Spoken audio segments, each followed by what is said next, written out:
Hello, good morning, welcome back my another mini blog. সকালবেলা ঘুম থেকে উঠে আমার সবার প্রথম কাজ হচ্ছে চুলটা আঁচড়ে একটা খোপা করে নেওয়া। আর এই দেখো সকাল সকাল আমার মুখে দুটো অতিথিও দেখা দিয়েছে, জানি না কবে এগুলো ঠিক হয়। তারপর বিছানাটা একটু গুছিয়ে নিলাম, আর আশেপাশেটা তোমরা একটুখানি অগোছালো দেখতেই পাবে, কারণ আমরা এই মুহূর্তে রয়েছি ভাড়া বাড়িতে।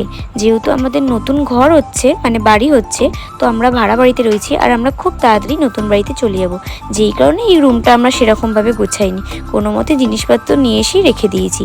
যাই হোক, কথা বলতে বলতে আমার এখানে ব্রাশ করা কমপ্লিট, আর মুখ ধোয়া। আর ঘুম থেকে উঠে যতক্ষণ না আমি ফেস ওয়াশ করছি আমার একটুও ভালো লাগে না।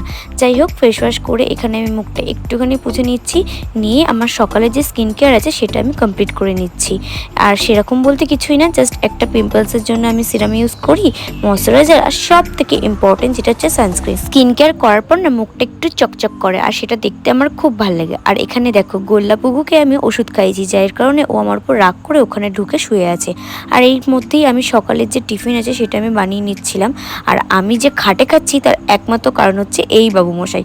ও খাওয়ার সময় এত ডিস্টার্ব করে, যার কারণে আমাকে খাটে বসেই খেতে। তারপর বসে পড়েছিলাম আমি মেহেন্দি প্র্যাকটিস করতে, আর প্র্যাকটিস করতে করতে না অনেকটা বেলা হয়ে গেছিলো।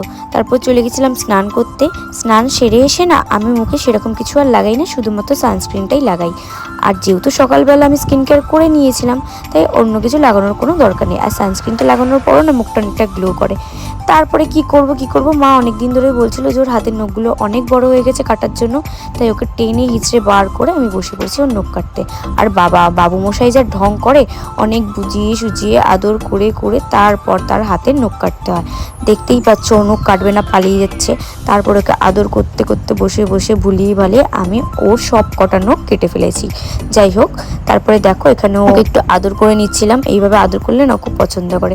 তারপরে ও পালিয়ে গেছে। যাই হোক, চলে গেছিলাম দুপুরের লাঞ্চ করতে। দুপুরের লাঞ্চে আজকে সেরকম কিছু ছিল না, কালকের মাটন ছিল আর ছিল আলু সিদ্ধর ডাল। তারপরে বিকেলবেলা আমি বেরিয়ে পড়েছিলাম একটু সামান্য ঘুরু করতে। আর এখানে আমি ওকে বলেছিলাম, আমার মানে বান্ধবীকে, যে আমার একটা ভিডিও নেই, জানি না ও কী ভিডিও করেছে। এই যে এখানে বেরিয়ে এই কানেরটা আমার এত প্রিটি লেগেছে, আমি কিনে নিয়েছি।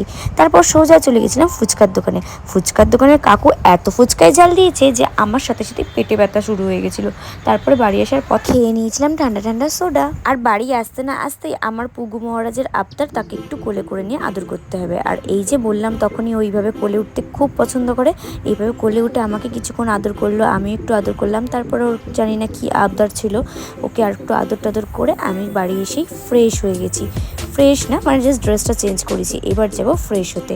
ফ্রেশ হয়ে এসেই আমি করে নিয়েছিলাম ডিনার, যেটার ক্লিপ আর নেওয়া হয়নি, করে তারপরে আমি বসে